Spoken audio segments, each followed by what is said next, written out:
we have so many millions of Canadians who found refuge here because they were the witnesses of what communism does to you. And they said no more. And how do we thoughtfully and proactively prevent communism and this pernicious mind virus, this ideology that's really based on hate and violence? How do we prevent it from getting a hold in Canada? Because it's remarkable how there's so many societies that people would never believe it could have happened, but it did. And so therefore the question is, what do we teach in our schools as an example to ensure this never happens again? So as you know, education is within the provincial domain in every province of Canada, and that represents a challenge.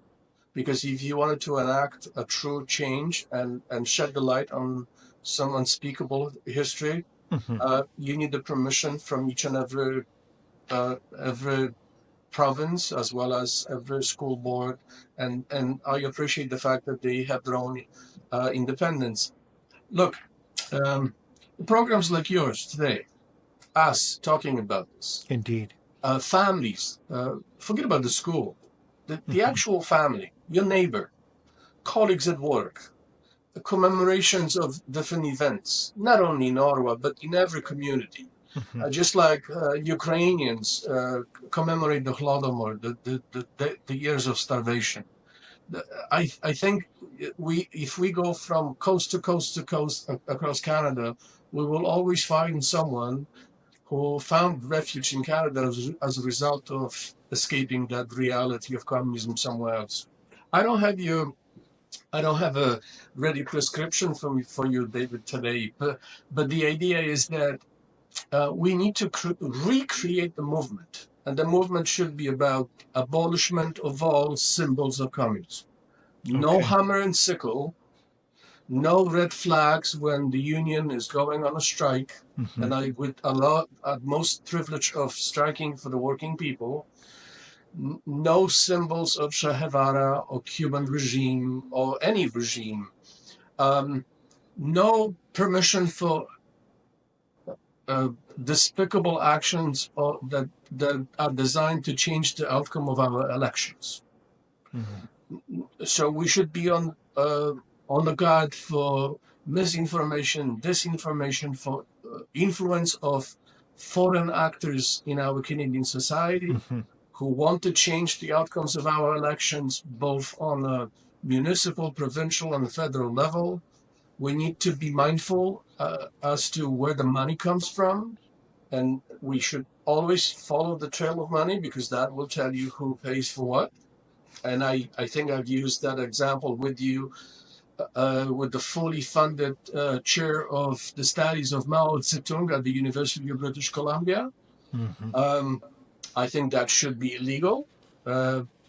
We don't permit the study of Adolf Hitler on any university in Canada, rightly so. Why should we permit that? And I think this marathon is composed of a million small steps. The memorial is the first step. And the fact that it exists in the heart of this nation, that's a quite symbolic gesture given by the federal government. And as you know, we have tried to make this truly bipartisan, and we did have support from all federal parties, perhaps except for Bloc Québécois, which is a regional party.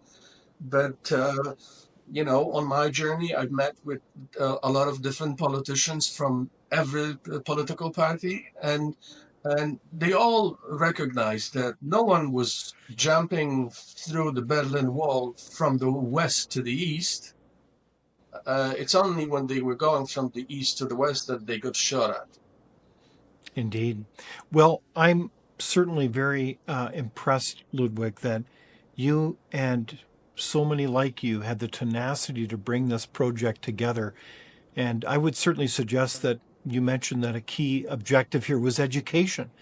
And surely in this country, we would benefit from a renewal, an education, if you will, of citizens to rally around those traditional rights and freedoms, whether it's the importance of freedom of speech and property rights, the importance of a care for the I would say the sacred nature and respect of every individual. They're not to be used as tools, but that every individual is unique and precious. So I think those David, are, on that note, if you permit me, because that this is one of the inspirations that came to us some time ago.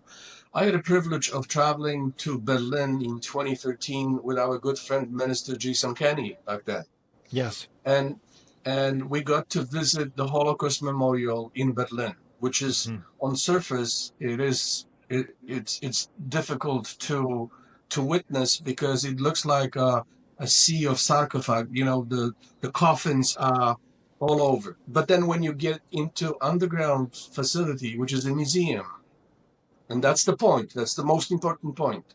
It has the story of just a small number of families that were plucked away, so to speak, from the villages that they used to live in, and then sent to the extermination camps in Germany, and they perished. Well, I say to you, my dear friend, that the story about communism, it shouldn't be that story should be based on our individual, on all of us as we come together. This shouldn't be an academic conversation about Hmm. capitalism versus socialism or communism Hmm. in terms of economic theory. It should be about witnessing the truth.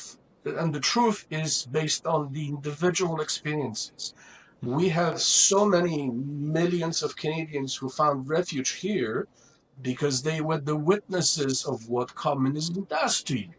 And they said no more.